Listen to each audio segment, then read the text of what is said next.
Sa mga naghahanda na ng pang-Noche Buena mamaya, abay wala pa rin ba kayong hamon? Marami nang namimili sa sikat na bilihan dyan sa Quiapo. Live na magbabalita si Mobile Journal, Ivan Tarinque. Ivan, kumusta ang sitwasyon dyan at magkano na ang hamon?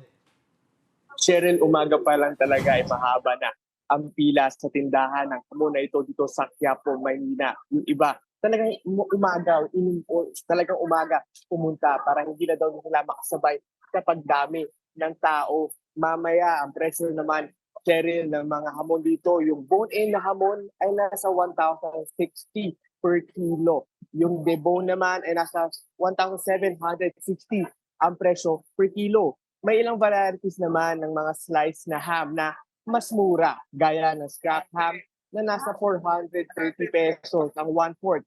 350 naman ang 1/4 ng sweet bacon at nasa 480 pesos naman ang 1/4 ng Chinese ham. Cheryl? Ano yung pinakamabenta dyan ngayon? Cheryl, lahat actually ng mga hamon dito ay talagang mabenta, no? Pero napansin natin mas mahaba yung pila doon nga sa pila sa may slice ham, no? Gaya nito nga nakuha tayo ng sample dito at titikman natin kung ano ba yung lasa ito. Cheryl, ito yung scrap ham, no? So titikman natin kung ano ba yung lasa at bakit nga ba pinipilahan ito dito sa may Quiapo, Maynila. So tikman natin.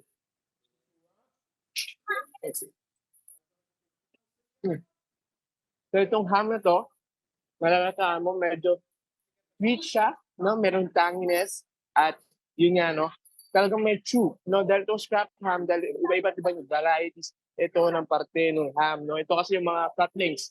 So talagang iba't ibang texture at lasa yung iyong matitingman dito sa ham na ito, Cheryl.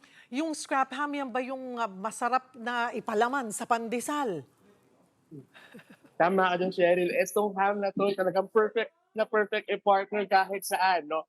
Sa tinapay, sa kanin, o kung saan man, no? Pwede mo nga siya actually papakin gaya ng ginagawa ko ngayon, no? Dahil ganun siya ka-perfect. At on its own, na kaya na itong tumayo ng hindi pa kailangan ng ibang sauce para sa ay lalo pang sumarap, Cheryl. Magkano ulit, Ivan, pag scrap ham ang bibilin natin? Cheryl, ang scrap ham ay nasa 430 pesos yung 1/4 nito, nasa around 800 naman yung 1 kilo, ay yung kalahating kilo nito. So, mas mura siya, di hamak compared doon sa mas bibili ka ng isang buong na ham. Kaya yung iba talaga mamimili dito, yun talaga yung kanilang options doon sa mga slice na variety ng ham. Cheryl. Para matansya ng mga kapatid natin, yung hawak mong container, gaano karami ang kasya dyan? 1/4 ba? Ito, Cheryl, konti lang to. No?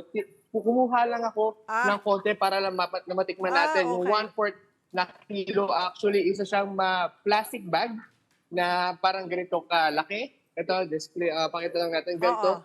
Ganito siya kalaki, yung 1/4 na ham. Actually, okay na siya, no, for its price at talagang matitikman. At talagang, actually, kaya mong papakin mag-isa.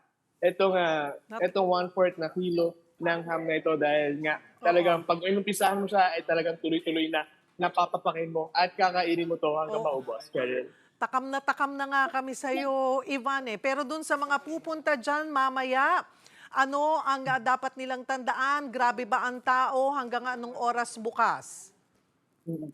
Cheryl, yung iba nga, no, ang advice sa atin ay pumunta ng mas maaga dahil nga pagdating daw ng hapon ay talagang madami or siksikan na yung tao, yung pila dito. Actually, umaabot nga daw sa labas ng tindahan yung haba ng pila sa specific na tindahan ng hamon na ito. No? Sa kapaalala na rin, Cheryl, na ito lang talaga yung kanilang store dito sa Manila at huwag daw magpapaniwala sa iba't ibang sinasabing resellers or distributors ng kanilang hamon dahil hindi daw sila connected sa mga ito. At Cheryl, hanggang 5 p.m. bukas itong tindahan na ito or hanggang maubos yung kanilang supply. Pero bukas ay sarado sila at muli namang magbabalik on December 26. Cheryl.